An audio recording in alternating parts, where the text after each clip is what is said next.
afternoon, everyone. How are we doing today? Good, I hope. Good, I hope. We're not going to waste too much time. We're going to hop into it here in just a second. Real quick, we did get a donation during the pre-roll. Curse Fanatic dropped $15 saying, this is me dropping in while on vacation in Italy. Way to crush the ever-chosen Sotek, and I can't wait for you to crusade the rats out of Lustria. Thanks, brother. I appreciate it. Alright, and without too much ado, hope you're all doing well. It's exciting to see everybody here. It's good to be back to a little bit of a regular tournament after the insanity of the Everchosen. So let's not waste too much more time and go ahead and hop into our first matchup here. Soothsayer's just going to come in and win when nobody expects. Oh, right, I got to change the map. It's kind of an important aspect, isn't it? Let's go there. Iron Mountain Pass.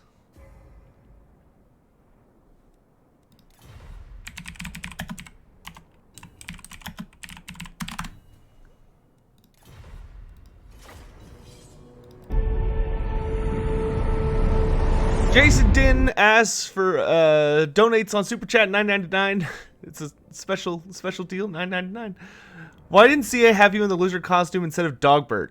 Well, I think it's because Dogbert really wanted revenge to stab Italian Spartacus, and I think it's more they weren't sure I would wear a costume, which I totally would have. I would have gladly worn the costume. The only other thing is I might have been too big for it.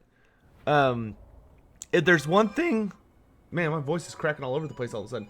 If there's one thing that I learned, it's that I am quite tall compared to most individuals, which has always been the case, but was definitely true in England.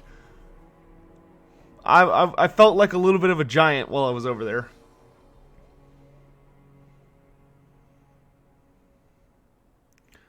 When is the embargo lifted? I don't think I'm allowed to say that.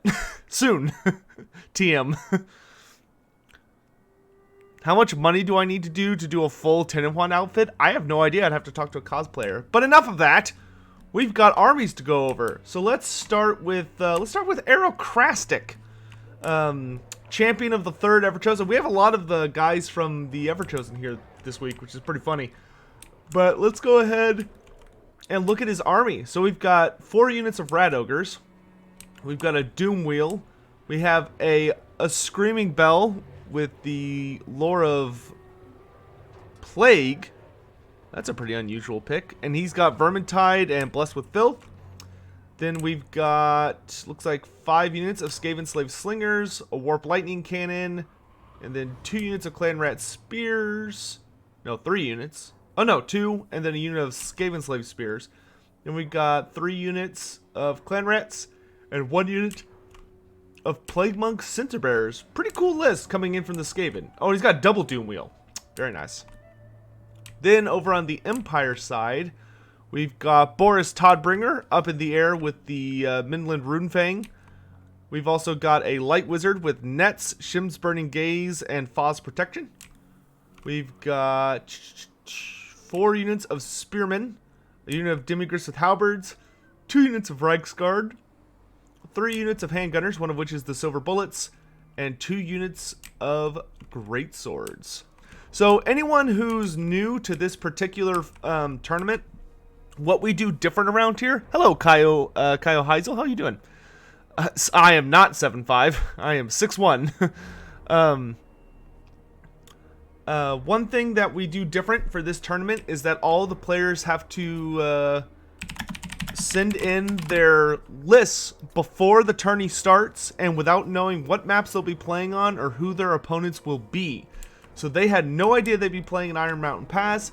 and they had no idea that they would be facing each other or that it'd be Empire versus Skaven. So whenever you design your list, you have to kind of design an all-comers list. So it's kind of the opposite, as opposed to the Everchosen, where you do a lot of prep time and you have to like negotiate with your opponent. Here, you just got to design the best list possible, and whatever list you bring, you have to use it for every game until you win or lose. What do I think about Tic-Tac-Toe being the free LC Lord and not Gorok or Nakai? I'm actually totally okay with it. I think Tic-Tac-Toe is going to provide a really interesting playstyle. Okay, we've already got some shots coming in from the Warp Lightning Cannon, killing off a few Greatswords. Pretty solid targeting. The Greatswords are going to be a major threat, though they definitely want to get into these Reichsguard as quick as they can. Looks like Arrow over here is shifting for this high ground position so that he can meet the Skaven across the hill instead of having to purely go up it. Because something that a lot of people might not be aware of, because it's not super well expressed in any tutorial form, is that high ground does matter in this game. If you're charging from high ground onto low ground, you will have a combat buff. Warp Lightning Cannon has switched on the Reichsguard, which is going to generate some really awesome value, and it looks like the armies have pretty much squared up to each other, and now we're about to get down into the nitty-gritty. Though for the Skaven, the longer it takes, the better it is, because for them, killing these Reichsguard is going to be wondrous. Can I give us a preview of the different style of tourney we are doing tomorrow? So Noah, there's not going to be a tournament tomorrow, but next week there's going to be a Friday and Saturday tournament. The reason we're not doing one tomorrow is because I have to do things regarding the DLC. So I need to not be on this build. So I have to switch my builds. And I can't show that, so next week we will have a Friday and Saturday tournament. Rebel Soul, yes. Yes. I will be streaming once the embargo lifts. Alright, so the Doom Wheel here does get a nice charge into the silver bullets, but you can tell he ate a lot of bullets for his trouble. The Demigriffs with halberds are going to be able to put a pretty nasty beating on that thing. They're definitely going to break it. Don't know if they'll be able to finish it off, but that's definitely a gone Doom Wheel for the moment. Here we see this flank has been overwhelmed by the Skaven, and Aerocrastic here is proving his might as a Skaven main and is getting a lot of work done. Here, this Doom Wheel did get net, so it couldn't just run amok in the back line, and we see that Flying Taco has done a really good job of neutering both Doom Wheels. This one is completely shattered, but in catching the Doom Wheels, unfortunately, Flying Taco has had to sacrifice some of his back line as these Rat Ogres come barreling in towards these guns, and they are about to have a bad time with some Rat Ogre belly flops. Nice charge comes in from the Light Wizard to try and basically turn them aside, and it kind of works. He delays them just long enough for the Demigriff Knights to get over here, and they start hightailing it for the main battle line. These Plagueblock Cinder Bearers are actually trading very well with the Greatswords, and they do have a Discourage aura on their attack. So they're actually reducing the leadership of everything they hit in this little pocket very nicely. However, these Demigriffs with Faw's protection on them have managed to get into the Rat Ogres and are being supported by handgun fire, so it's going to be very difficult for Aerocrastic to get things pulling in his favor at this point. The Reichsguard here are taking a fair amount of damage. Boris has taken a fair amount of damage. These Warp Lightning Cannons are still firing. The Empire is going to need to do something about that very soon, because they're just doing a ton of damage to Boris Todbringer. And it's going to be interesting to see how this goes out in the long run. Some of the Skaven slaves have taken damage, but true to Skaven fashion, they've simply backed up and come back. The Screaming Bell is holding up the leadership of the Skaven army very nicely right now. That is one of the things that it's really well designed for, is just keeping their leadership up high, and while also having good maneuverability.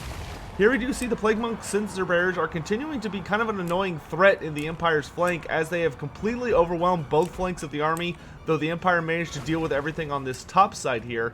And already we're 5 minutes into the match, and no clear winner has been cited. The balance of power is still very even, and here we see a nice counter charge coming in from the cavalry into the Rat Ogres.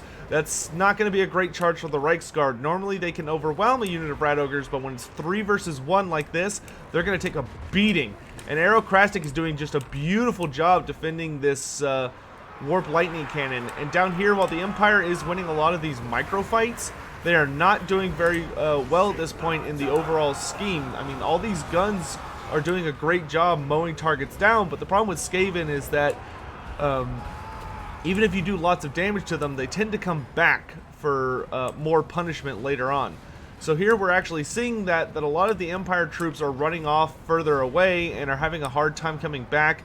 Meanwhile, the Skaven are doing a wondrous job of fleeing and coming back to the extent with a lot more numbers. And these Skaven slaves are getting in so much damage along with the remaining Doomwheel and these Rat Ogres. And it looks like they're getting, and looks like we had a really nice Clan Rat pick here on the Silver Bullets, who were being defended by Spearmen. But this is looking pretty dicey for the Empire. They're running out of units. Pretty much everything is breaking and running. The only thing they have left are command squads, and Boris Todbringer is almost at his healing cap already because he's just been getting nickel and dimed. Well, more like quartered and half-dollared by Boris Todbringer. What I mean to say is he's been taking large chunks of damage throughout the entire fight, and the Empire is very swiftly approaching army losses. Meanwhile, the Skaven are still holding strong. We do see the Screaming Bell has pretty much lasted this entire battle without too much harassment, and now all of the Empire units are breaking and running. Boris Todbringer does dive in here in some desperate hope to do good damage to the Skaven Lord on his Screaming Bell, but he summons a unit of Clan Rats. He has popped Blessed with Filth to give himself poison, and the Warp Lightning Cannon is doing a lot of friendly fire there in true Skaven tradition, but I don't think that poor Boris is going to be able to turn this fight around by himself. He's just taking a ton of damage, and those Warp Lightning Cannons have a perfect angle, and with that, that's going to trigger army losses with Boris breaking from combat, and that is game 1. So the Screaming Bell under Aerocrastic have claimed victory in the quarterfinals.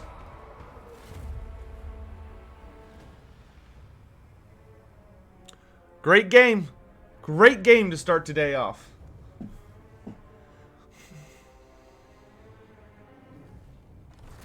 Looking at the kills for both sides, I mean, you can see that Flying Taco did a really good job picking off certain elements of the army and wiping them out. He managed to eliminate certain units really quickly, like especially this Doomwheel. That was a fantastic catch by Flying Taco. He completely neutered it and got it off the field before it could do any problems.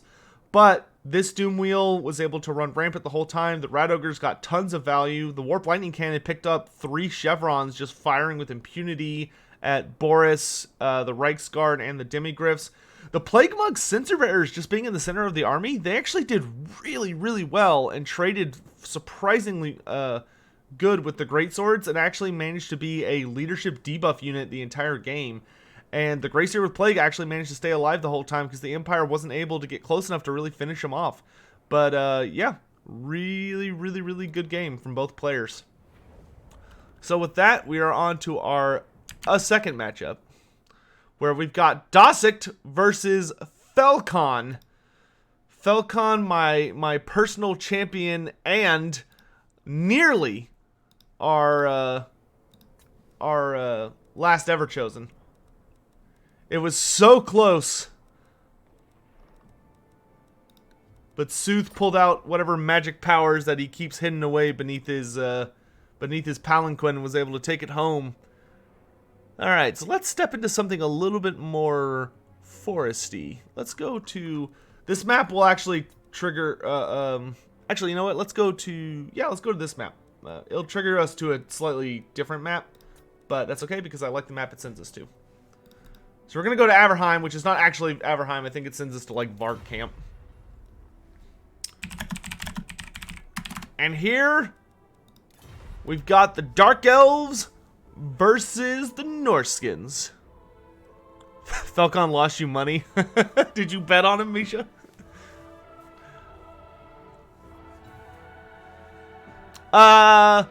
Mitch CA posted that the map will change. I heard Bretonia's being expanded, Virtuian one. So Virtuian one, I can't say for 100% certainty about all the changes, but I have seen the Mortal Empires map, which I think they posted it publicly. But if you look at the new Mortal Empires map, there are a significant number of new settlements. I wouldn't say the map has been truly expanded. It's more like they added in more places and are making a more efficient use of space. But there are some major new settlements that I am super excited about. And some minor ones I'm super excited about. Hollow Narok says, love your content, Sotek. Heard you wanted Queek to crack Matt Ward's skull. I think it's a bad idea to kill the guy who wrote the Vermintide 1 and 2 story and dialogue. Well, the dialogue is certainly wonderful. The story's okay for Vermintide. I wouldn't say the story is anything noteworthy, but the dialogue's really good. So clearly his ability to write stories as like a story, like clearly his ability to tell a tale and make characters seem fun and believable is great. I just don't think he's good for writing the overall narrative of a fantasy setting.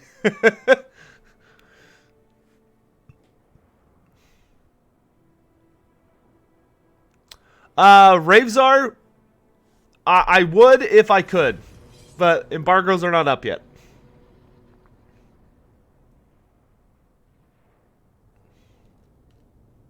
You'll know it's up because every single YouTuber and streamer will be posting like a billion things. Raw Cauliflower, coming in with the hard 25, says, Hola, Skink! This is for your work at the Invitational, hoping for Mordheim and Black Chasm in the map expansions. One of those things I know is in. I don't remember where the Black Chasm is. I'd have to check.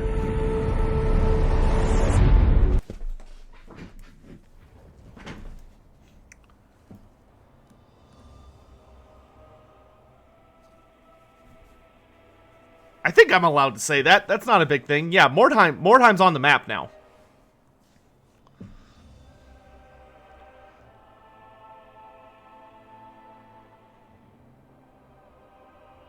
Oh yeah, and if you guys are watching and you enjoyed the tournament and you want to help me out, feel free to hit the like button. It does help out the live stream significantly, and it's a nice free way to help me out with just a click. Oh, thanks, Rebel. Oh, Black Chasm is a Skaven place in Bretonia. I have not seen the Black Chasm from my memory, but Massive Oracle is in now, which is pretty awesome.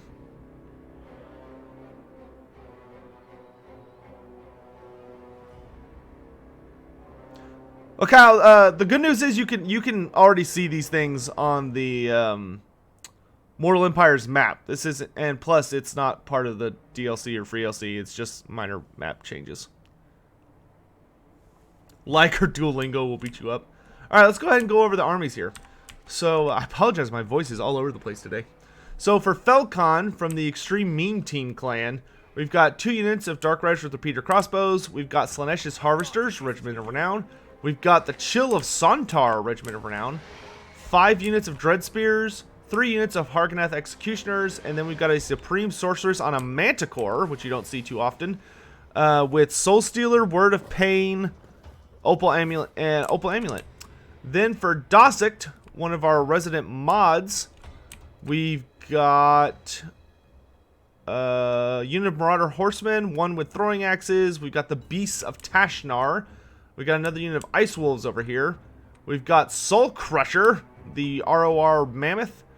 We've got 5 units of Marauders, Brutes of the Hound, Marauder Champions with great weapons, a Shaman Sorcerer of Death with Purple Sun. Oh wow, he's got all the spells. Probably too many spells. He's got Aspect of the Dread Knight, Spirit Leech, Soul Blight, Purple Sun, and Fate of Buna.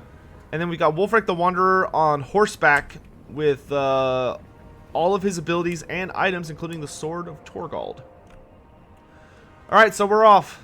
This will definitely be an uphill battle for Dosict. Felcon is a pretty gnarly player, as I'm sure all of you noticed during the Everchosen. So we'll have to see if Dosict has improved enough over the recent weeks to really make it count. Here we do see that the Dark Riders beeline straight for the Brutes of the Hound, which is an excellent pick. They don't have shields, and until they get in combat, they don't even have physical resistance. So they are a nice early pick if you just want to do lots of damage. Plus they're unbreakable, so killing every model is so important. And we see the Chill of Sontar gets a gnarly breath attack into them. And here the front lines are meeting. Really good charge coming in from Slaanesh's Harvesters, which combo with the terror from the Chill of Sontar is going to instantly terror route this unit. And already Velkon is generating pretty massive value. We do see that the Norskins have finally responded and are charging down maybe a little bit late. They need to get the throwing axes into the back of these Hargoneth Executioners and the regular Marauder Horsemen rear charging these Dread Spears to get them off the field ASAP. Over here we see that the Supreme Sorceress of Dark is, looks like she, yep, just popped off a Soul Stealer over here on Wulfric the Wanderer, and he did have a little bit of a leadership buff over there, but we had Soul Crusher charge into this major melee, and he has already popped his damage resistance. The Brutes of the Hound are being picked on quite ferociously, but they are unbreakable, so they will fight to the bitter end alongside the Soul Crusher. We do see a Purple Sun going down over here. Unfortunately, it kind of goes the wrong direction. It does a little bit of, it does some okay early damage, but nothing to really write home about. And we see that the front line for the Norskins, except for against the Dread Spears, has pretty much collapsed. The Shaman Sorcerer does need to be careful that he doesn't get overwhelmed by Slaanesh's Harvesters. They do have very, very good melee attacks. They outnumber him significantly. They do magic damage and poison, and here we can already see the Shaman Sorcerer is getting ripped apart.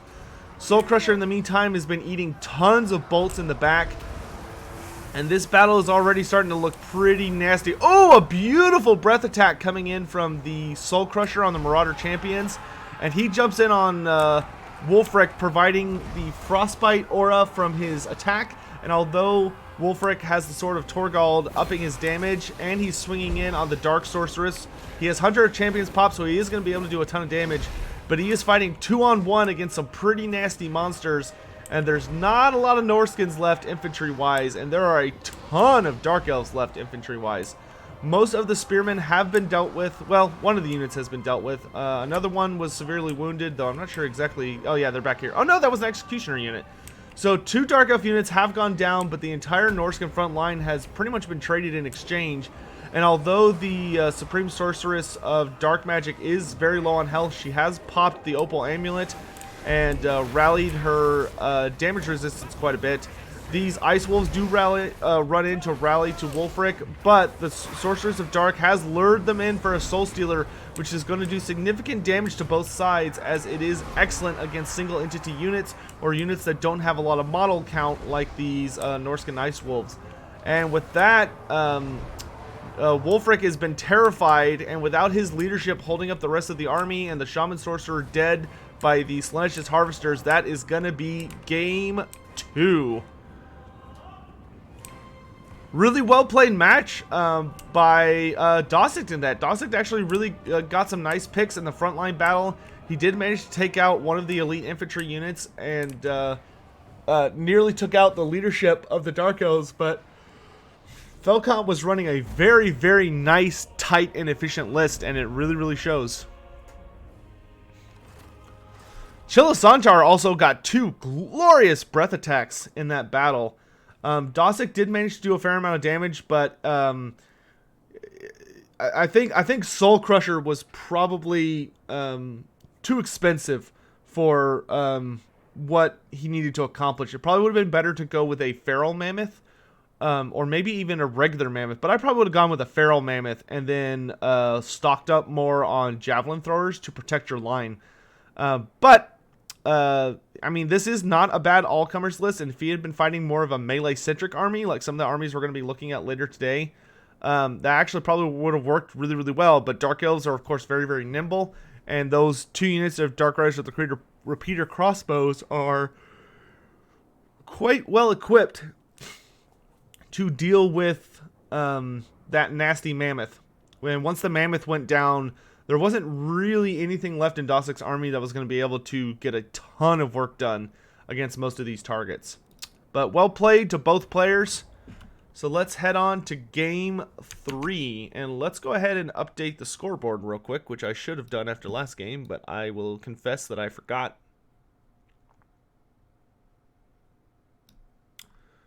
So we had Aerocrastic taking game 1, and then we've had Falcon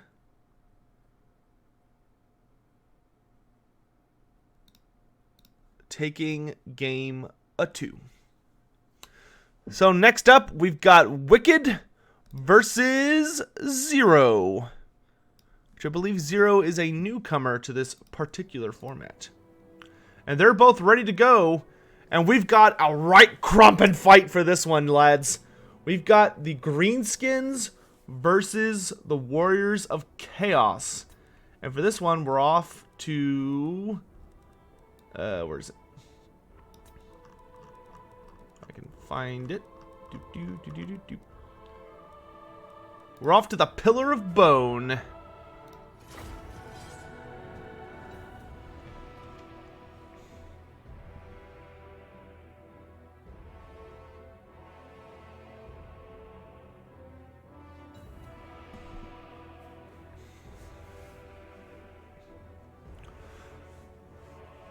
I don't remember which of them is which, because all of their... do Rattling Gunners have line of sight issues? Not really. I don't think so. I think a lot of people are just scared to use them because they're really hard to defend.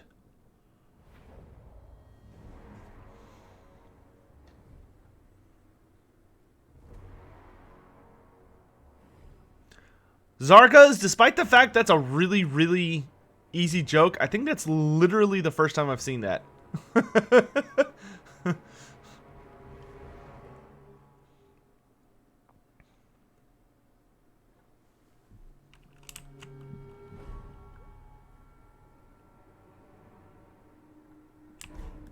Alright, I think... Wait, which one of these is which? Wicked is Greenskins. Okay. So we'll start with Zero's army, since he's a newcomer to this tournament format. We've got Kolek Suneater with all of his abilities, but no Star Crusher. Then we've got a Chaos Sorcerer of Shadows with Enfeebling Foe and Melkoth's Mystifying Miasma. We've got a unit of Marauder Horsemen, a unit of Marauder Horsemen with Throwing Axes. Make that 2 of each. Then we've got a front line of 2 units of Chaos Marauders, 1 unit of Chaos Warriors, and the Mirror Guard.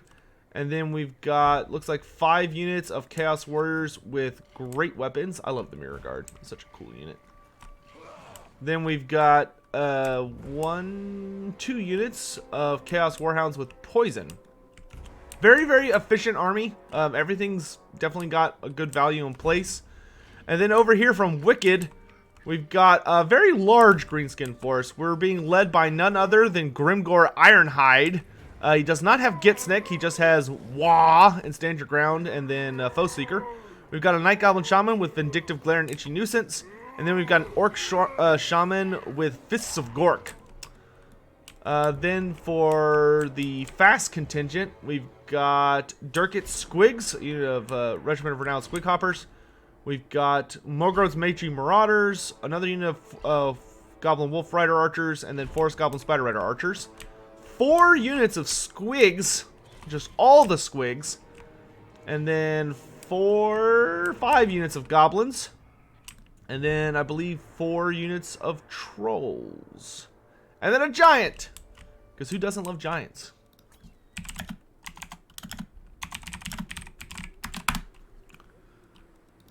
Alright, chat, I need some Wahs or For the Dark Gods in chat. I need to know who y'all represent. Who do you want to win, chat?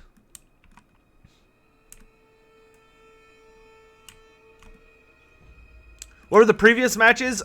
Game 1 was Skaven versus Empire, and Skaven managed to claim victory. Game 2 was Norska versus Dark Elves, and the Dark Elves took it home.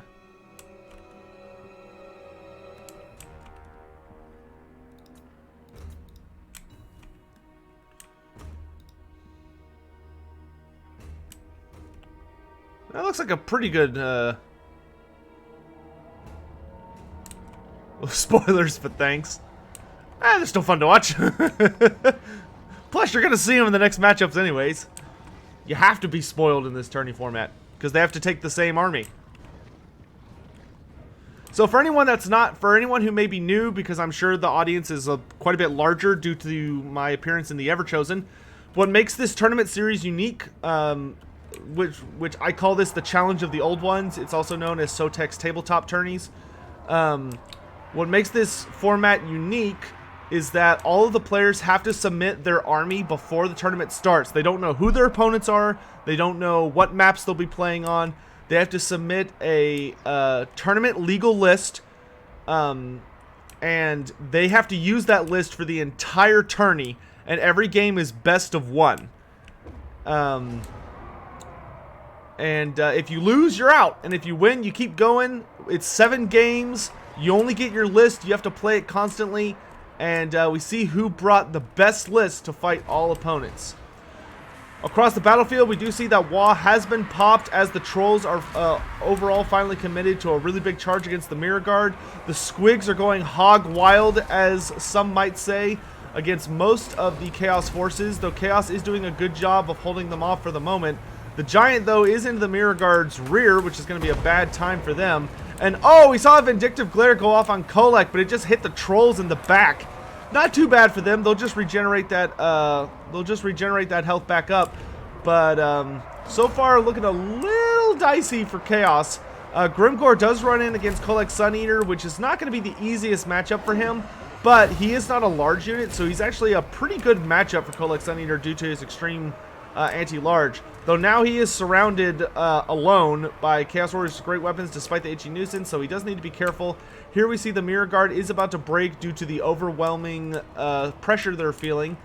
But once they break, it's going to kind of be all hell breaks loose. And here we do see the Giant coming in to support Grimgor against these Chaos Warriors with great weapons. And this Giant is going to be nasty against these Chaos Warriors if he's left there unmolested. Here we see that Kolek does run in, trying to chase off a lot of these ranged units, though he is being supported by Marauders. Really, really nice Vindictive Glare comes in, does a fair amount of damage on him.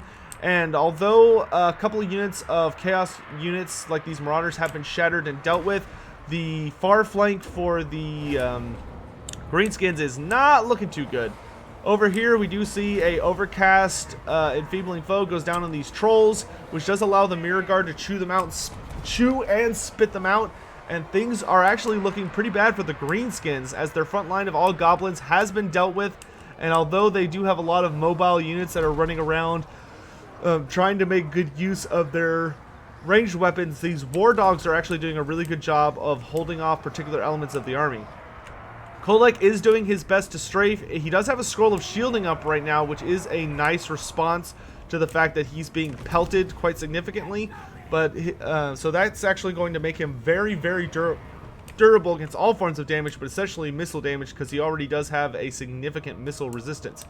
Here, though, we see that the forces of Grimgor Ironhive have rallied around the Giant and a unit of Trolls, and are looking to hopefully deal with this large pack of enemies here. While this Night Goblin Shaman, who is visible, looks like he is running for his life, as he is about to have a really, really bad time. Looks like the Trolls are trying to get to him before it's too late, and he goes in for a counter charge, and there he goes. But meanwhile, over here, we did see a Stormbolt come down from Kolek. Does a fair amount of damage. The Mirror Guard, impressively, are still fighting. I mean, they're not immune to Psych. They just have very, very high leadership on top of being immune to Psychology.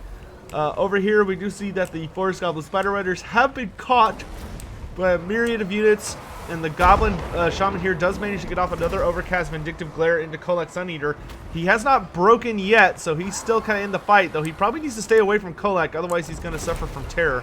Really nice charge coming in here from these Trolls, but they do get blocked by some of their cousins who are deciding they don't really want to be here anymore.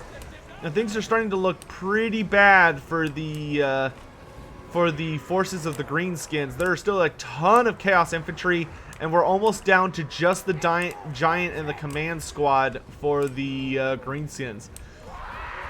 If the Marauder Horsemen would actually go into an aggressive stance and follow off these Greenskins by chasing them, They could probably cinch this pretty heavily, but the balance of power is starting to shift in their favor. Oh, we do get a very nice and timely wall off by Grimgor Ironhide. Unfortunately, though, both of his wizards look like they're about to break just due to the sheer volume of damage they're taking. The giant is eating a lot of range fire, and a really nice Overcast Enfeebling Foe does get popped on him, which is going to do quite a bit of damage, and also allow Kolek to just kind of run in here and just crump him, as the Greenskins would say. He is still eating a lot of axes in the back, and although Kolek is around, like, there's just so much chaos infantry he needs to deal with. This is just, it's just going to be a pretty uphill battle for the Greenskins to try and come back from. The Night Goblin Shaman has completely shattered. Looks like the Orc Shaman is not too far behind. And Kolek is looking like he's studiously avoiding a drawn-out engagement against Grimgor Ironhide. As much as everyone would love to see Grimgor bring it home, I really don't think Kolek's going to allow that particular little scuffle, especially since his health is so low. And all this time, the giant is still eating what remains of the missile fire, while the forces of chaos just kind of focus their efforts on trying to bring the giant down, who does get in here, but unfortunately misses Kolek with that inspiring swing of his. We do see what's left of the Greenskin army is kind of rallying around, trying to nickel and dime Kolek to death. But the giant is getting very, very close to being dead, and he does break. And with the giant broken, it's really just a matter of time before Grimgor gets completely surrounded. And probably his leadership will give way. The trolls do come in for one last big charge, which trolls are, of course, great for that. But they're not going to last longer than a couple seconds. Kolek Sun Eater does ride in, and he basically flattens the trolls, shattering them completely. Grimgor is fighting with everything he's got left. He's trying to get to Kolek so hard just to swing his axe up into his gut, but unfortunately he misses with that attack. Is he going to have time to finish off Kolek Sun Eater? Oh, he hits him once. Gets him down to 480 health. Oh, nope. Oh, he's got Enfeebling Foe on him and Fist of Gork, which cancel each other out, and then he breaks due to army losses, and today is not the day. The Greenskins have been defeated, and the forces of chaos will be heading off to the semifinals. Go drink a couple of Red Bulls. Oh, Zargas. If only I had some. I do have some water here with me, though. Stay hydrated, chat.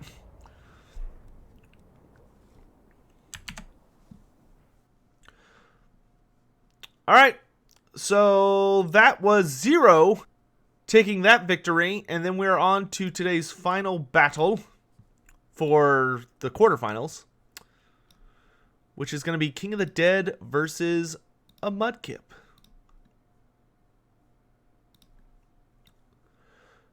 So curious, for how many people in chat, what was y'all's favorite third generation? Are there a lot of Mudkip fans in here?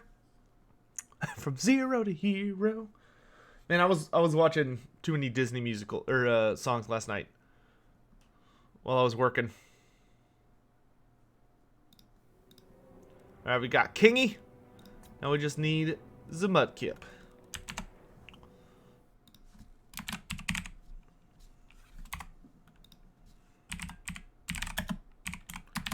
I just realized his name is Mookip, not Mudkip. His avatar is a Mudkip, so I just filled it in. Well, now I just feel silly.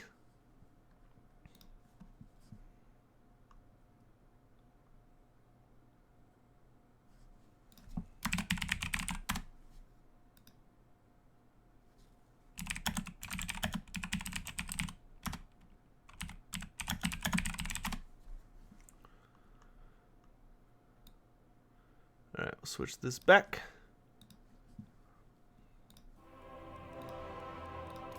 Alright, they're both in. Let's switch the map over to Altdorf Outskirts. And for this one, we've got the Vampire Counts with King of the Dead, who did a phenomenal job in the Everchosen this past weekend, up against Mudkip, who will be bringing the High Elves. Isn't Grimgor as tall as a troll in lore? He's a little bit shorter than a troll. Grimgor's not quite as big as a troll. But a lot of people don't realize how big trolls are.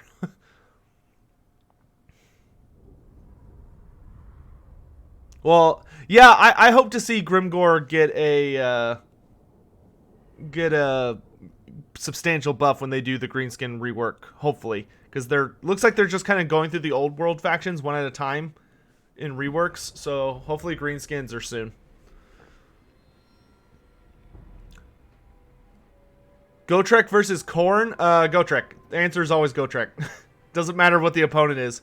It could be Gotrek versus the God Emperor at the height of his power, and the answer is still Gotrek.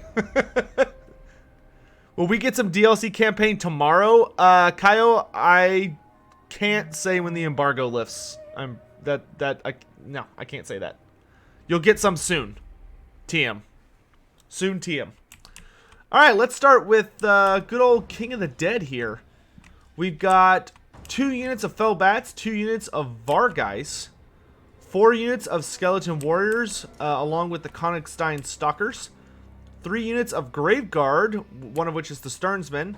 We've got the Tithe, Regiment of Renowned Zombies, another unit of regular zombies, 2 units of Skeleton Spearmen. We got a Vargulf. Then we've got, oh my boy, Heinrich Kimmler on horseback with Krell, Chaos Tombblade, Invocation of Nehek, and Raised Dead.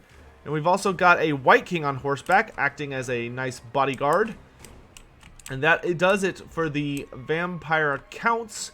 So just a really, really beefy infantry force with some air support. Meanwhile, on the High Elf side of things, we've got a Eagle Claw Bolt Thrower. And they're being led by Teclis, who just has nets. That's all he's got is nets. But he has a Heaven's Wizard alongside him who has Wind Blast, and then a Lore Master of Hoeth who has Spirit Leech and Earthblood. So a lot of wizards. Though the Lore Master of Hoeth does do nice double duty as a melee lord, melee anti-infantry armor piercing lord, along with having support spells and Spirit Leech. Then we've got, looks like 2 units of High Elf Spearmen. Nope, 4 units of High Elf Spearmen, 3 units of Archers, 3 units of Swordmasters of Hoeth, and then 2 units of Silverhelms. So both armies are extremely well-rounded. This will be a fascinating matchup. The High Elves are going to make sure to need to defend their airspace quite efficiently so that these flying units don't get really good value, but they should be able to chop through that infantry pretty well. Whoever that is, they can wait.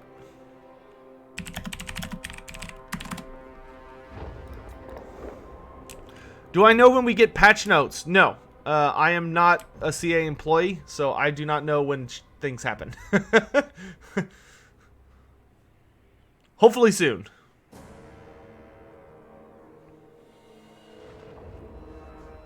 The High Elf setup is definitely a little congested. They're gonna have a rough time if they don't deal with these flyers and they manage to swoop in and cause a mess. But we'll have to see. Excuse me for a moment, chat.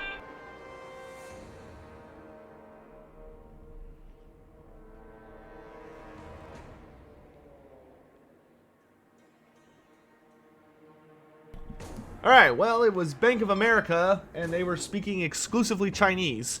So, I'm going to go ahead and assume that was a robocall, or a fake call. Because I don't even have a Bank of America account. Hey, Zach! Good to see you!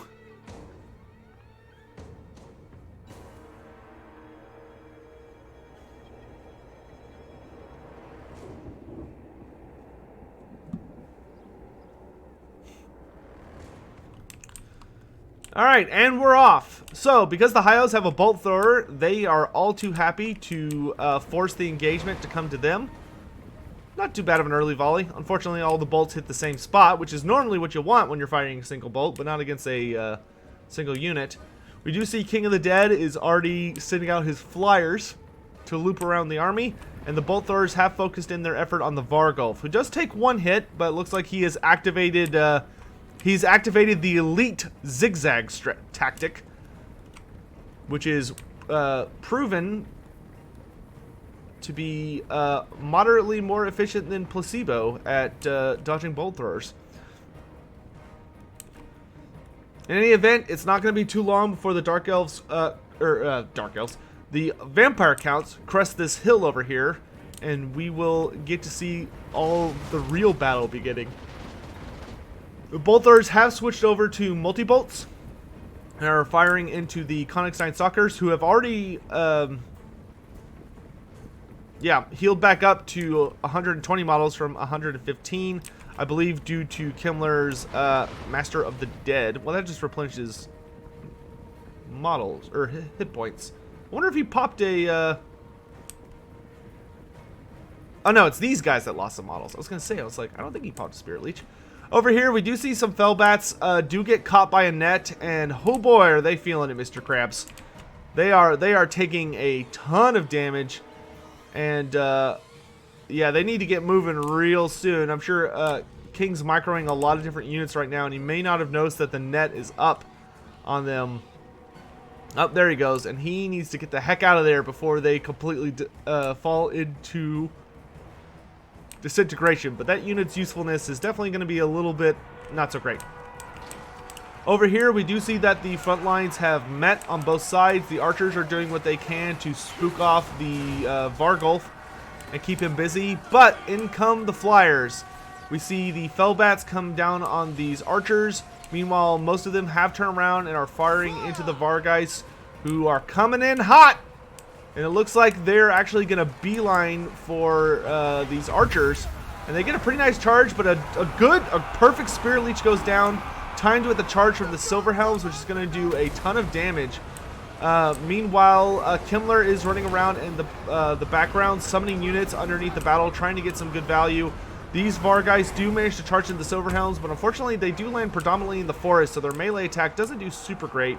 Over here, we do see a Vargulf is running around bullying, trying to pick on Teclis, but unfortunately he kind of gets distracted by the Silverhelms, and Teclis does manage to wiggle his way out of there. The Swordmasters are doing extremely well in all of their matchups. They are butchering through all those units, and there's a Corpse Cart that I somehow missed, which is going to sustain the Sternsmen easily through this battle and give them the buffs they need to deal with the Swordmasters of Hoeth. Meanwhile, though, one of the Vargeist has been completely wiped out. Another one has been hit by a Spirit Leech, and they are trying to withdraw, though they are being pursued by the Silverhelms and shot by archers. They're not too long for this world, and things are looking a little dicey for the Vampire Counts. The Vampire Counts definitely need some support on the front line to deal with these Swordmasters. A really nice rear charge from these Vargeist into one of these Swordmaster units could go a super long way into giving them what they need to win those engagements. Over here, we do have the Vargeist pulling back away from the battle, trying to get some healing from Invocation of Nehek to sustain them through the nastiness. Over here, the Vargulf has jumped on Teclis, but once again, he is fighting in the forest. So he is going to be taking a speed and melee attack debuff while he's fighting in here. Though and Teclis does manage to wiggle away from him thanks to support from the Silverhelms. Another really nasty Spirit Leech and Silverhelm combo charge going down on the Vargeist. And they are dead. And with that, the Vampire Counts have completely lost their air force. And looks like they received some magical support, likely in the form of Wind Blast over here. And all of the Graveguard are now dead, including pretty much the Sternsman and the Corpse Cart. And things are looking really, really bad for the Vampire Counts. There are still plenty of archers alive with plenty of ammo firing into the Vargulf, who is trapped amongst all these Silverhelms. And while Heinrich Kimmler isn't in an ideal position to kind of just keep fighting and providing heals, his army is just in tatters.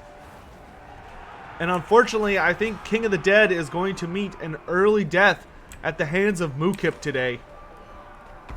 We see the Vargulf here is about to go down in just a moment, and while Krell is putting in some mileage over here on these Spearmen, there just are not enough units left to really allow them to make any serious headway. The Vargulf looks like he's trying to get to Teclis to get some more damage in there, but this Loremaster of Hoeth actually proved to be much, much more helpful as a caster in this matchup than Teclis did. I mean, if anything, Teclis is literally just here to act as kind of a magic battery for the Loremaster of Hoeth, popping Spirit Leeches and Earthbloods. And with that, yeah, pretty much everything's dead. This White King isn't too long for this world. The Vargulf is dead. Kimmler is almost entirely surrounded. The only thing sustaining him at this point from army losses is pretty much all these summons, who are still unbreakable. As we are on the live build that's currently public. Once the DLC build goes live here this next week, summons, of course, are going to get significantly debuffed. But we do see that all the leadership of the regular units drops significantly there, and that's going to kick in army losses. And with that, unfortunately, no undead are going to be making it to the semifinals today. It's just going a lot of elves though. So put an F in chat. Put an F in chat for the Vargeist and Heinrich Kimmler. Krell does manage to terrify Teclis as kind of a final FU, but that is going to be the end of the vampire counts for today. You can't snipe the caster if there's 3 of them. That's right. Alright, great game by both players. And that's going to wrap up the final quarterfinal game for today. So it's time for us to head up into the semifinals.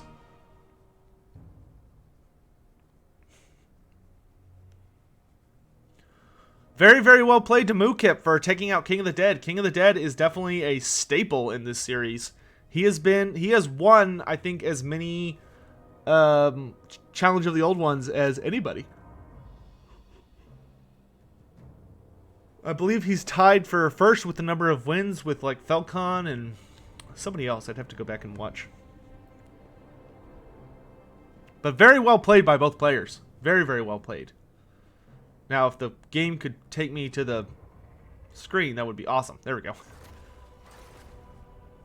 Yeah, both players played really well, but these Silver Helms just got massive value. Of course, the Swordmasters, look at that, 322, 176, and 275. Because they literally, each one of them butchered like 2 full units and then some by themselves. The Archers were played really, really well. They were scattered out at a good distance, and Mookip did a really good job of getting that early game catch on that 1 unit of Fellbats. It may not have seemed like good value, but because he did that, there were only 3 flyers left to really harass him. So they had to commit all their flyers to the Archers instead of like 2 Fellbats, 1 Vargeist, and then send another Vargeist to start cleaning up the melee fights. And the triple caster threat was really nice because it made it so that there wasn't just one easy snipe target against the High Elves. Like, the Lore Master of Hoeth had the best spells snipe-wise, but he was also the most durable. Meanwhile, Teclis was a magic battery, which was going to allow them to get off the most magic, and he's the general, and he had nets, which makes him a valuable catch. And then the Mage of Heavens is the least valuable catch, but he still had Wind Blast, which is a significant unit damage-dealing spell. So really good list here from Mookip. And King of the Dead, I mean, it's a really solid 20-stack build, but unfortunately it does suffer from the vampire count issue of just being a little slow, and these flyers pretty much got shot at or were just murdered instantly every time they tried to make good use of their skills. So really well played by Mookip. Alright, and with that, we are off to the first semifinal.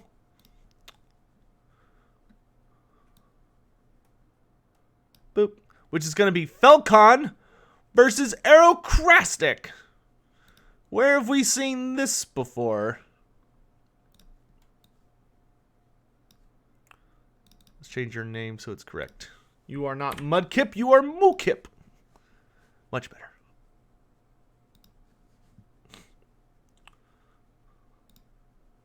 You always thought 2 casters were overkill? Well, I don't think having multiple casters is necessarily overkill. It's just having a lot of casters with, or having 2 casters with more than like 1 or 2 spells is overkill. How's the best way to join the tournament? The best way to join the tournament is one of my delightful mods will post a Discord link for you here in chat. All you have to do is private message me over on oh gosh, where am I going? Let's go to where we had the finals. Let's go Lianguil. Or Liangui, whatever it is. What language, not the accent, do greenskins speak? I think it's Well, they have their own tongue. I'm trying to remember what the official name for it. It's like Gobloid or something. I'd have to look. It's been a while since I've looked at that particular little snippet. But anyway, so if y'all want to join the tournament, then all you have to do is join my Discord, which you can find in the description below the live stream.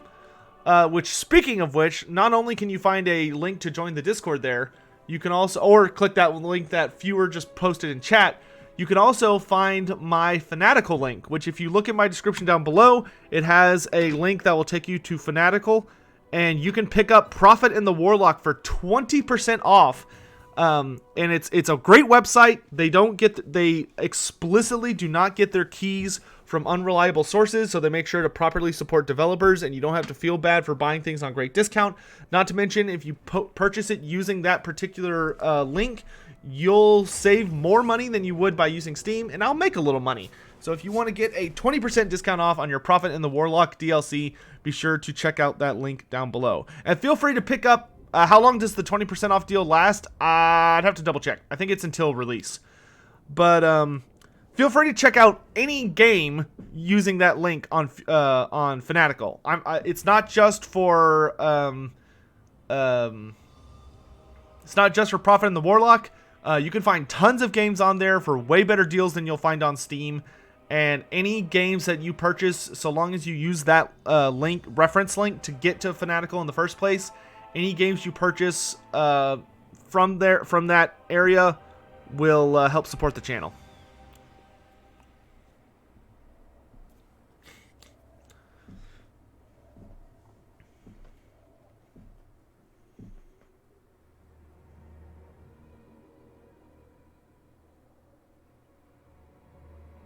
Long EA.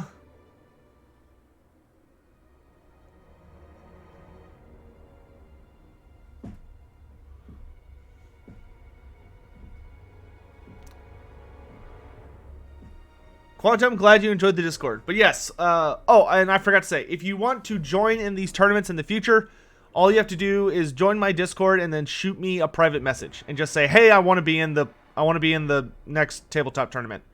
And I will invite you into that Discord. Alright, so for anybody that may have missed it earlier, let's go ahead and go over both armies. So over on the Dark Elves, we've got Felcon, who's got 2 units of Dark Riders with repeater crossbows. We've also got Slaaneish's Harvesters over there in the back, the Regiment of Renown Doomfire Warlocks. Then we've also got the Chill of Sontar, who got a ton of value last game. 5 units of Dread Spears, 3 units of Hargoneth Executioners, and then a Supreme Sorceress of Dark Magic up on her Manticore, and she has Soul Stealer and Word of Pain. Meanwhile, over on the Skaven side, we have a Warp Lightning Cannon, 3 units of Clan Rat Spears, 4 units of Rat Ogres, a Screaming Bell with a Gracier of Plague Magic with Vermintide blessed with Filth, 2 Doom Wheels, 5 units of Skaven Slave Slingers, a single unit of Plague Monk Censer Bearers, 2 units of Skaven Slave Spears, and then I believe 2 units of regular Clan Rats.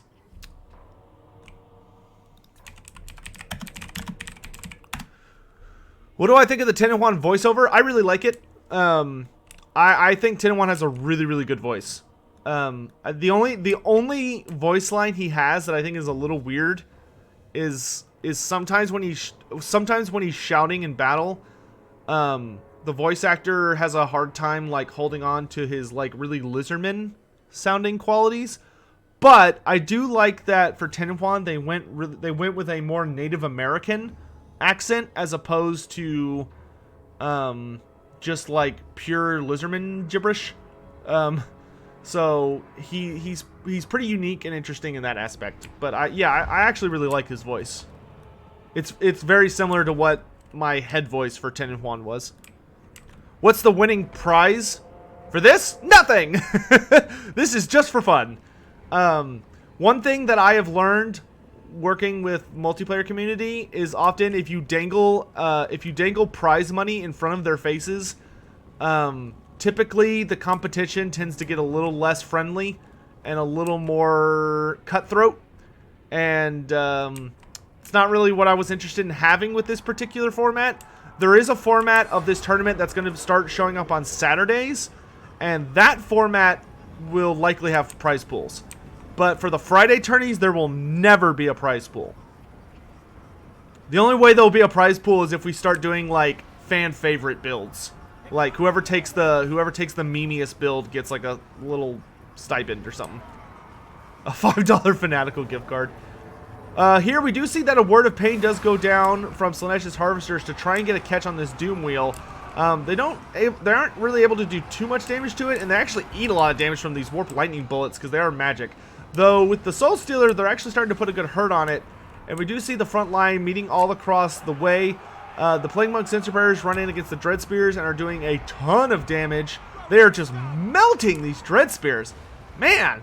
Wow, those guys are just chewing through them. It's a shame more people don't take them. We'll have to see if they do super well against the Hargoneth Executioners. Meanwhile, over on this flank, we do see that the Skaven are being a little slow to react for a moment, while the Chill of Sontar is heavily pursuing the Greyseer of Plague Magic and does manage to tick him, which means that he is being affected by Frostbite, which is going to slow him down. But the Chill of Sontar is eating little rocks from Skaven Slave Slingers in all directions. Plus, he is getting poked in the butt with spears, Dark Souls style, which can be dangerous for big monsters, as we have seen in that franchise. Meanwhile, the Supreme Sorceress of Dark on her Manticore has jumped down on the Warp Lightning Cannons to try and terrify off the crew, but she is eating quite a lot of damage from the Doom Wheel, though she is returning it in spades. Here, though, we do see that the consistent damage that the Chill of Sontar is eating does cause him to panic, and he routs. And if those Skaven Slave Seers, if those Skaven Slaves with Clan Rats with spears follow him off the battlefield, that could be a huge blow to Felcon and his Dark Elves. Meanwhile, we do see that the front line has gone very, very well in favor of the Dark Elves, though the Hargoneth Executioners ate a ton of damage trying to get through those Plague Monk Sensor Bearers, and the Doom Wheels are both still running around, both roughly at half health, but they're still doing tons of damage. The Rat Ogres, for the most part, are in very, very good shape, and things are looking pretty dicey for the Dark Elves. Back here, we do see that the Supreme Sorceress of Dark Magic is doing everything in her power to get the Chill of Sontar to rally by just diving up and constantly dive bombing these Clan Rat spears like an angry bird mother protecting her nest. But Aerocrastic is doing a wonderful job of making sure he stays on target. And with that, it looks like the Chill of Sontar is gone. And yep, Chill of Sontar has fled off the battlefield, which is a huge value loss for Felcon. And it looks like Aerocrastic is going to be very handily claiming vengeance for the pretty nasty beating he took at the Everchosen this past weekend.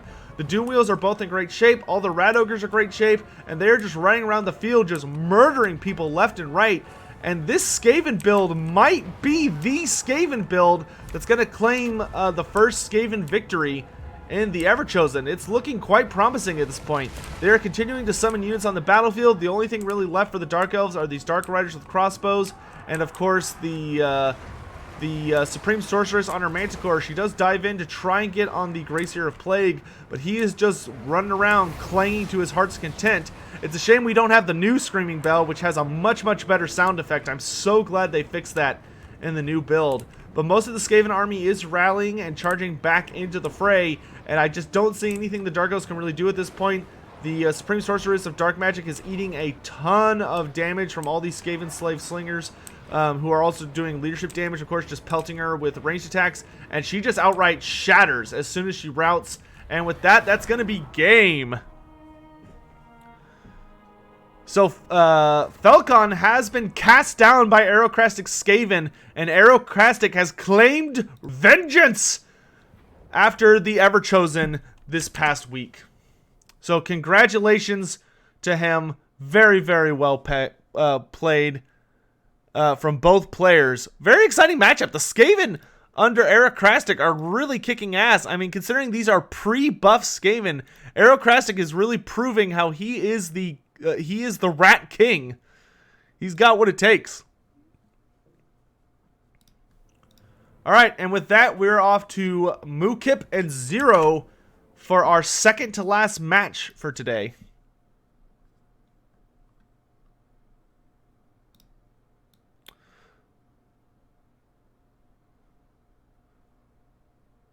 But yeah, we only have one ever chosen person left. The rest have been cut down mercilessly.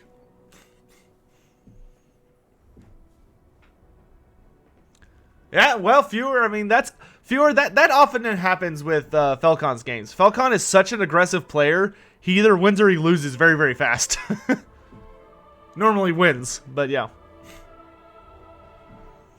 You miss Ninja Hunt in tournaments? I don't. Whatever happened to him, I wonder. He just sort of vanished, didn't he? Alright, let's head off to the next map. Let's go to Peak Pass.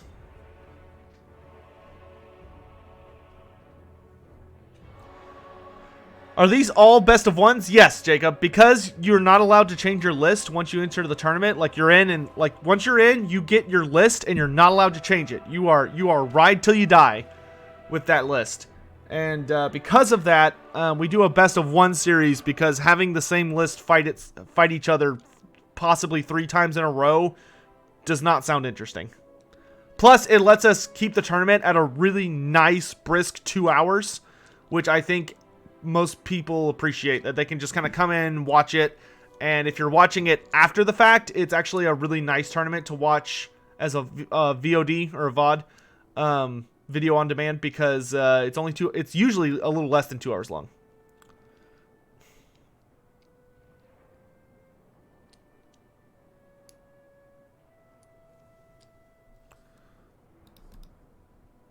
Does he still complain about that, Ivor? The dude fucked himself over. I will never understand that. Like, showed up to the Everchosen on a forest with, on a map with forest, and he played Bretonia, and he took an all cav list. And it was like, what? He was in Everchosen. He was in the second one, and he did a great job of proving why he doesn't deserve to be in another one. He was super salty. How does one get involved in multiplayer tournaments? The Soviet Gator, I would recommend joining my Discord community. And from there, you can private message me to get involved in the tabletop tournaments. If you want to get involved beyond that, I would heavily advise going and joining the Total War Warhammer 2 multiplayer Discord, which is technically a server owned by Turin and Italian Spartacus. And from there, you can meet a lot of people, or you know, kind of go beyond to get into. There are even more. There are a ton of Discords. Oh, he needs an invite. Okay. Moo Kip. Wait, I don't think I have him as a friend.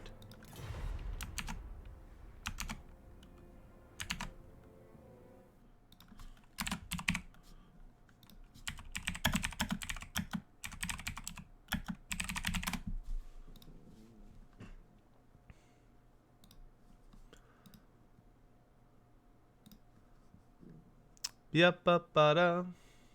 Yep, up, da. How do I don't remember how to do this.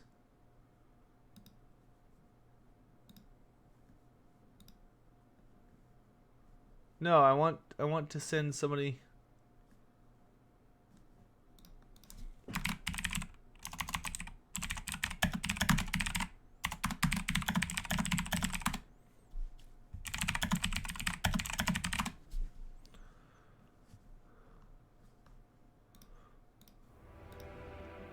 There he is.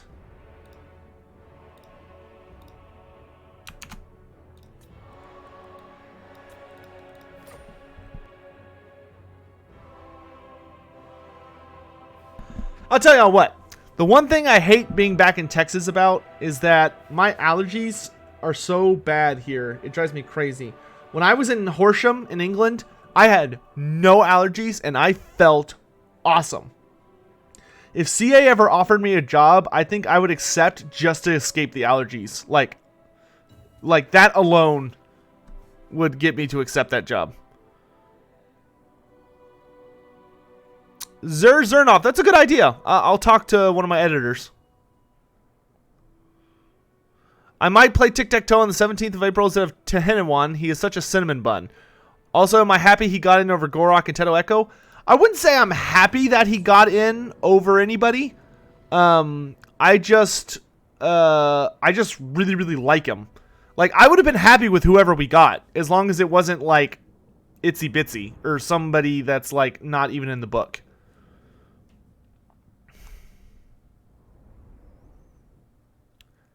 KCCO Mug, no, I would not pull a Darren.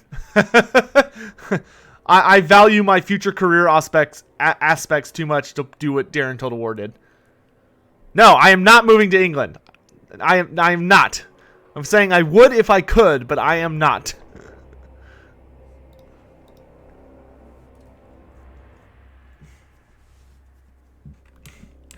Alright, let's get back into this tournament here. This is the last semifinal match. We've got High Elves versus the Warriors of Chaos. We've got 2 units of Marauder Horsemen with throwing axes, 2 units of regular Marauder Horsemen, 2 units of Chaos Warhounds with poison. I think 2 units of Chaos Marauders, 2 units of Chaos Warriors, one of which is the Mirror Guard, 5 units of Chaos Warriors with great weapons, a Chaos Sorcerer with Enfeebling Foe, Melkos Mystic Miasma, and the Scroll of Shielding, and then Kolek Sun Eater with both of his abilities. And then over on the High Elf side of things, we've got 3 units of Archers, a Eagle Claw Bolt Thrower, 3 units of Swordmasters of Hoeth, 4 units of High Elf Spearmen, 2 units of Silverhelms, and then we've got Teclis, Loremaster of Hoeth with Spirit Leech and Earthblood, Mage of Heavens with just Windblast and then his both items. And, Teclis has just nets. So he's operating more as a mana battery.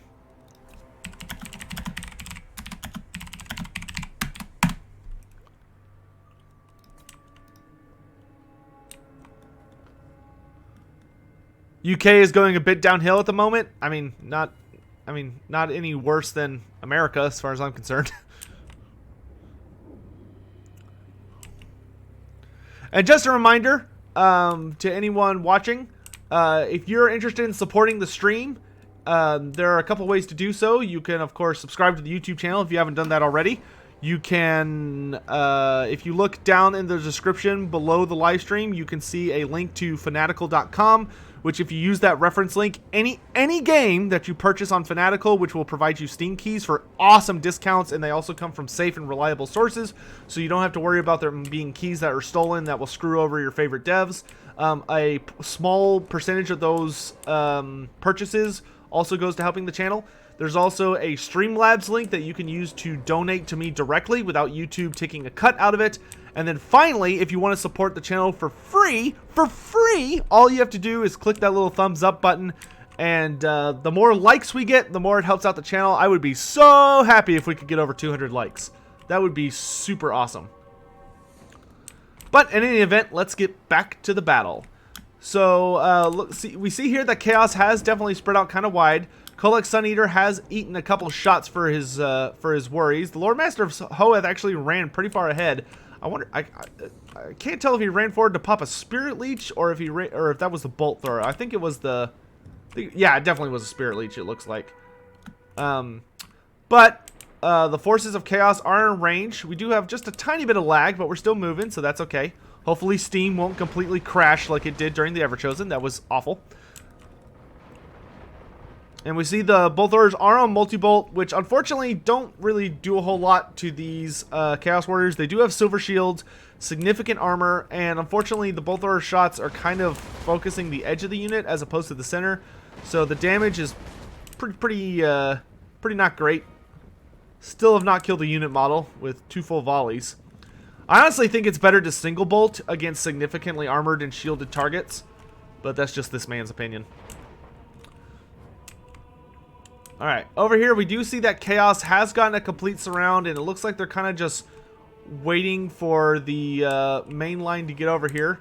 Though we do need Chaos to keep moving so we can actually get somewhere in this battle. They are single bolting the Marauder Horsemen, but Zero is doing a nice job of just kind of weaving in the forest and making those bolt throwers really work for it rather than just standing where they can get easy shots. He has started to single bolt the Chaos Warriors, which has already done more damage than the multi-bolts did. But then he switches back to the multi-bolts. And I think that volley completely missed. Somehow. Really wish he would hit the center of the unit. It makes me sad that it doesn't. Here we did see another Spirit Leech go down on Kolek, but the damage is not that great.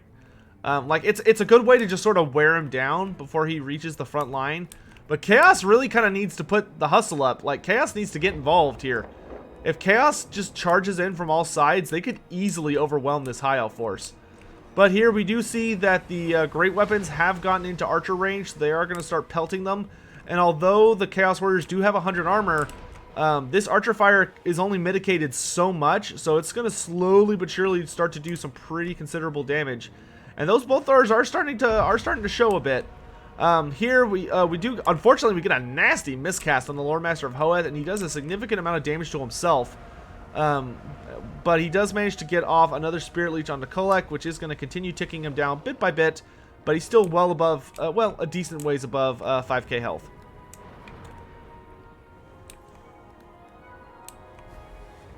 Meanwhile, Chaos front line is slowly approaching. It looks like we've got our first charge of the day coming here. We've got the Mirror Guard going into some Spearmen. And these Spearmen are going to get absolutely butchered, especially since they were changing formation. But, oh! Very nice overcast. I think it was overcast. Wind Blast going down on the Mirror Guard, doing pretty substantial damage. And here we see that the Chaos Warriors with great weapons are charging in all along the line. Very, very nice Overcast Enfeebling Foe going down into these Swordmasters, which will give these Chaos Warriors with great weapons the upper hand. Kolek Sun Eater, of course, charging into the front line, doing what he can. And over here, a single unit of Chaos Warhounds with Poison does manage to thread the needle and get into these archers and is doing great damage. Back here, it looks like this unit of Marauder Horsemen was hit with a net, so they get caught by some Silver Helms. Which is all really, really good picks. More of the Chaos line is starting to swarm in, and a really nice Thunderbolt comes down, doing a ton of damage to these Swordmasters. Kolek, however, is a little isolated. He is being followed by the Lord Master of Hoeth, who actually can do some good damage if he's not careful. He also is eating bolt thrower shots in the butt, which is going to hurt him over a relatively short period of time. And thanks to that Overcast Enfeebling Foe, these regular Chaos Warriors do actually manage to overwhelm the Swordmasters of Hoeth and get them off the battlefield, which is just an awesome catch. Over here, these Chaos Warriors are doing a surprisingly good job thanks to their high melee defense of holding out against these Swordmasters of Hoeth.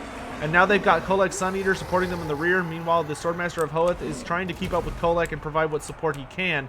Overall, it looks like the Chaos forces are starting to push through the High Elf forces pretty consistently. A lot of the archers are still online and firing into Kolek Sun Eater. We see a nice Earthblood go down, but it is being countered by a Melkoth's Mystifying Miasma.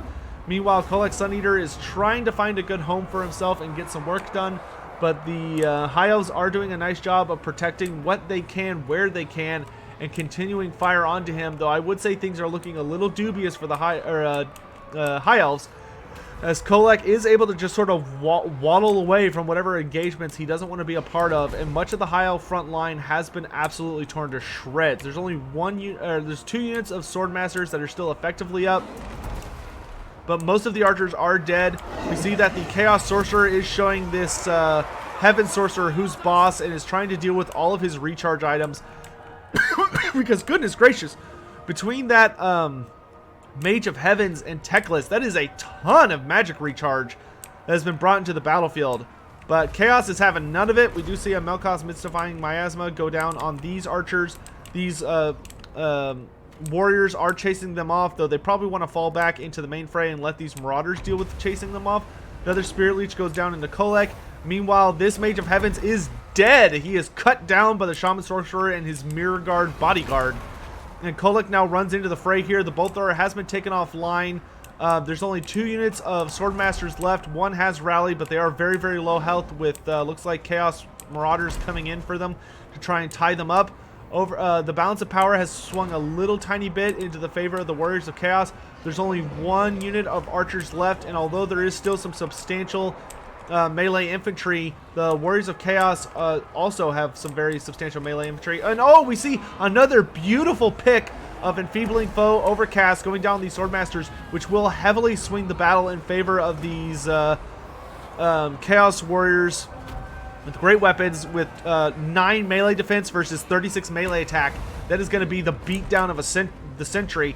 Meanwhile, we've got a Melkos Mystifying Miasma doing some substantial damage to these Silver Helms, and this Chaos Sorcerer is taking on Teclis himself, mano a mano, while the Mirror Guard and the, well, it was mano a mano, and then the guys with the Great Axes decided this guy looks like he's fun to chop up, and are doing so, while the Mirror Guard are holding off the Swordmasters being led by the Lord Master of Hoeth. Overall, things are looking really, really dicey for the elves. I don't think today is the day the elves return in glory. Overall, we do see that the entire front line has been collapsed. Teclis is routing and being pursued by units that are notably faster than him, and Kolek has arrived to finish off this battle once and for all, as we do see another Melkos Mystifying Miasma go down, and with Teclis gone, the leadership crumbles, that's going to trigger army losses, and Chaos is off to the finals. Optimus Prime. So you can have multiple casters. The only rule is you cannot have the same spell you can't have the same spell.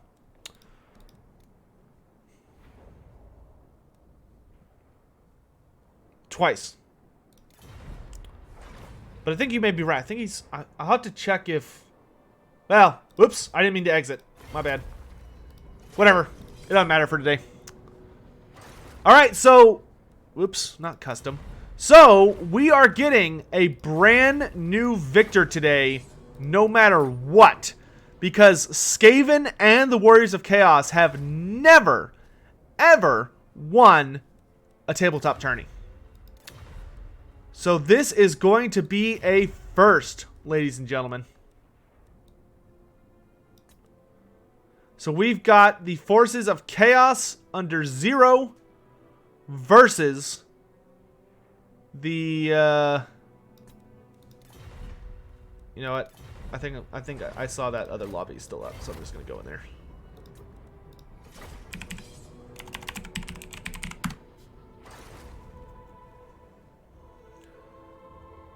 So either way, the Dark Gods are claiming victory at long last.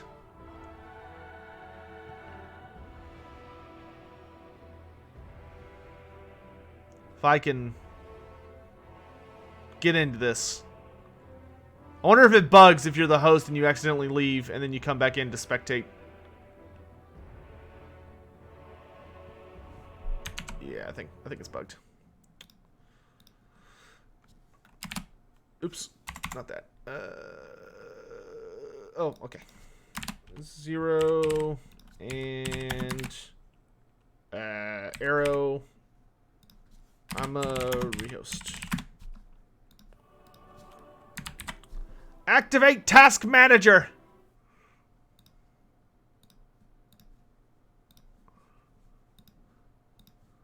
The most powerful and OP character in the game. Fun fact. Did I like your drawing, Johan? I did. It was a lovely drawing. Is there any lore for the city of Tlaqua? Yes, but it is very, very sparse. Going into later editions, Games Workshop distanced itself further and further from the Southlands because they just didn't want to deal with it. So the only Lizardman book that has any substantial Southlands lore is 6th edition. But I mean, there is only I would have to look it up. I have most Lizardman stuff memorized, but I would have to look up I'd have to go grab my 6th edition book and look it up to see if there's anything substantial on Tlaqua.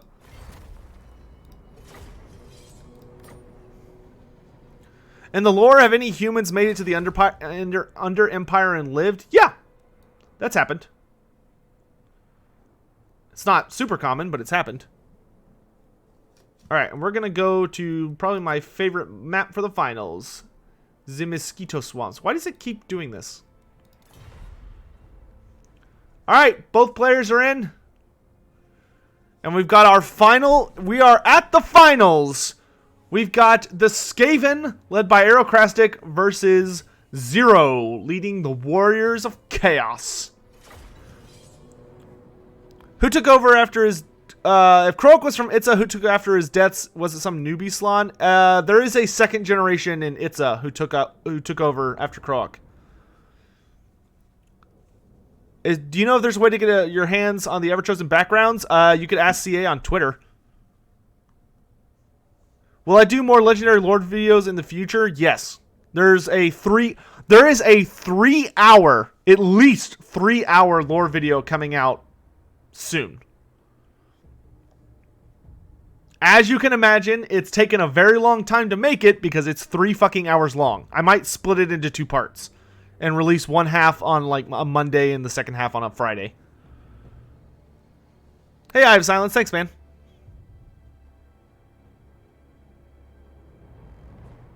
Ah, Quantum, that's sad. You need to get a bigger hard drive or whatever.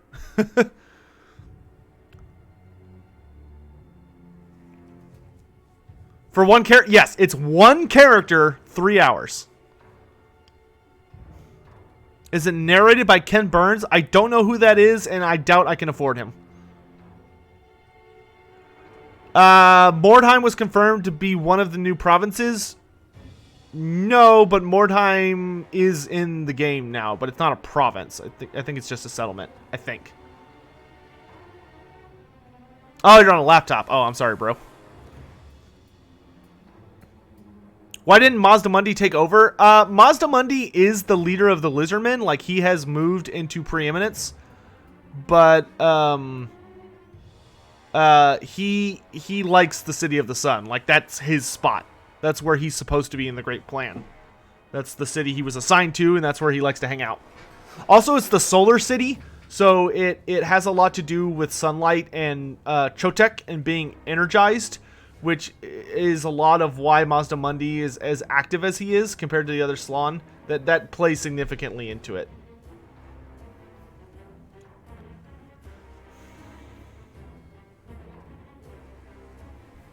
The Slann are pretty picky about what Temple City they hang out on, though. How did Malekith come back from the Realm of Chaos? He languished in it for a really, really, really long time until he was essentially able to teleport himself out, if memory serves correctly.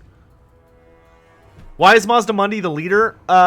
Because he is the oldest living Slann, which makes him the most powerful. And he also has the best understanding of the Great Plan.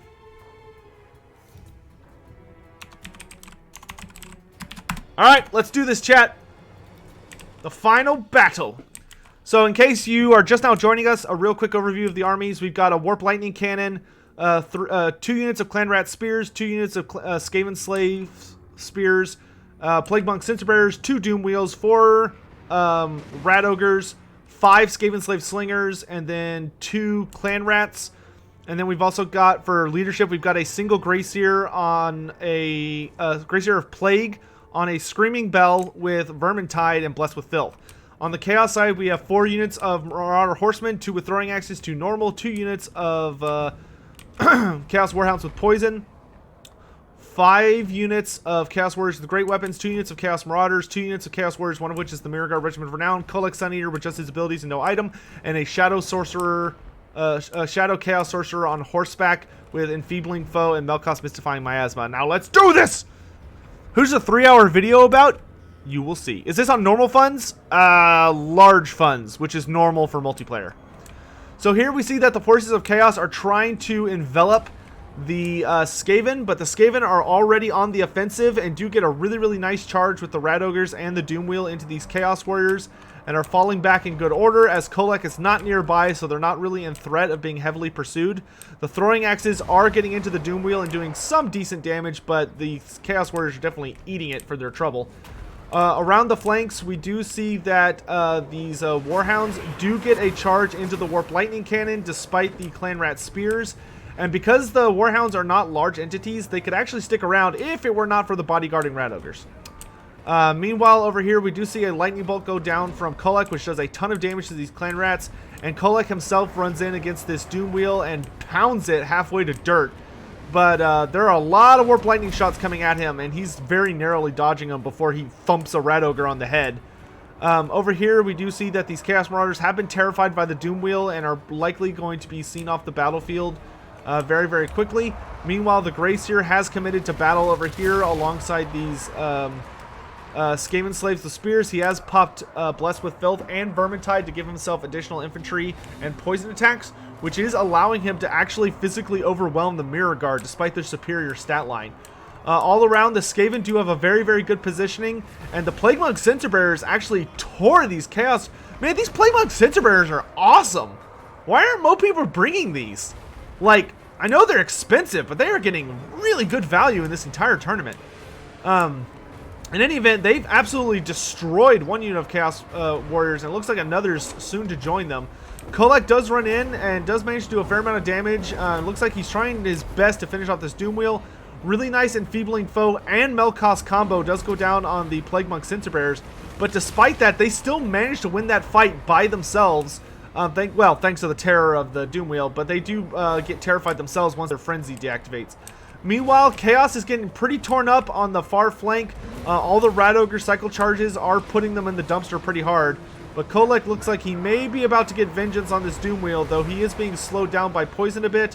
The Doom Wheel does break. Is Kolek going to be able to finish it off? He goes in for a swing, lowers its health a fair bit, and squish.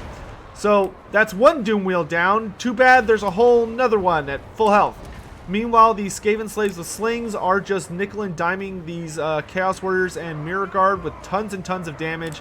But a lot of the Skaven front line has fractured, and with the Doom Wheel gone, one of their only big things has bit the dust. And it looks like Kolek has his eyes set on the Gracier of Plague, and is likely going to give him a pretty bad time with that big old hammer of his. We do see the Skaven have rallied around the Warp Lightning Cannon, which is trying to fire into Kolek, though one of the shots just hits the ground and kills a bunch of Skaven slaves for the trouble. And the Warriors of Chaos are managing to hold their line together pretty well on this flank, but they have completely lost the center of the battle line and the wide flank. Kolek is almost lured into a really, really deadly trap, especially with all this Blessed with Filth. It might have been better to wait for the Blessed with Filth just a hair later, but that Warp Lightning Cannon is still firing, and it's going to keep doing tons and tons of damage if Kolek does not deal with it sooner rather than later. We do see that there are still tons of Rat Ogres on the battlefield, and Kolek is really the only answer that the Warriors of Chaos have left. The balance of power is still fairly even, thanks mostly to the fact that the Warp Lightning Cannon is having a very, very hard time hitting Kolek Sun Eater. And Kolek is just doing what he does best, getting into battles with large entity units and just laying a smackdown from downtown with that big old hammer of his. He terrifies both of these units of Rat Ogres off, and if it's possible, these Chaos Marauders really need to escort them off the battlefield, though it's going to be hard to pursue them. We do see him turn around and going for the Doom Wheel, which has been hit by an Overcast Enfeebling Foe, which is going to reduce its melee attack to 0 and its melee defense to 5. But Kolek really doesn't have the luxury to just turn around and wail on it until it's dead. He is being focused down so hard by consistent missile fire and the Warp Lightning Cannon, and Kolek breaks due to the very, very consistent missile damage, and that Doom Wheel is on him like there's no tomorrow and is likely going to fully guide him off the battlefield.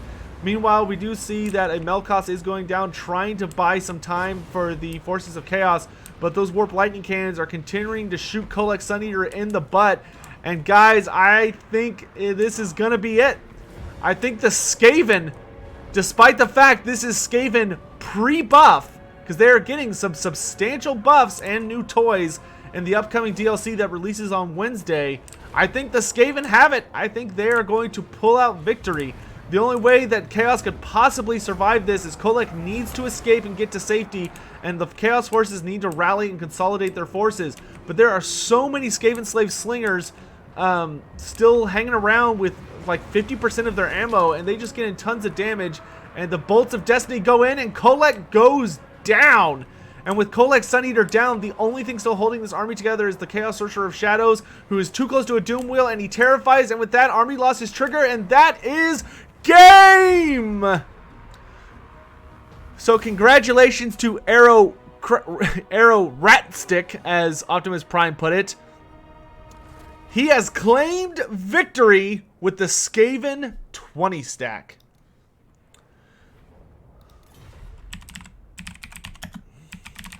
So Arrow Krastic proving he still has it after placing, I believe he placed 4th in the Ever-Chosen this past weekend. What a phenomenal performance, showing up with the very underappreciated and considered underpowered Skaven and claiming victory. What an awesome, awesome performance, just in time for the Prophet and the Warlock DLC.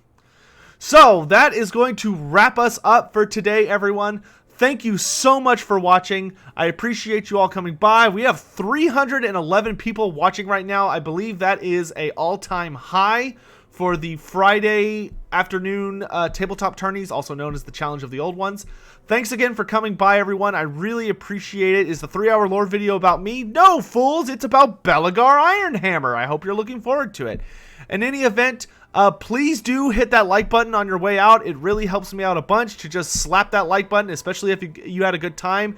And if you are glad the Skaven won, or if you're glad just to have been here and you want to see more of these tournaments, be sure to hit that, because the way I determine whether to keep doing these is based on how many people like it. So in any event, thank you again all for watching. I'll give you some outro music on your way out, and congratulations, Aerocrastic, on achieving victory. You absolutely deserve it. What a phenomenal performance. Thanks for watching, everyone. See you next time. See you next time, next week, same time. Thanks for watching, guys. Bye.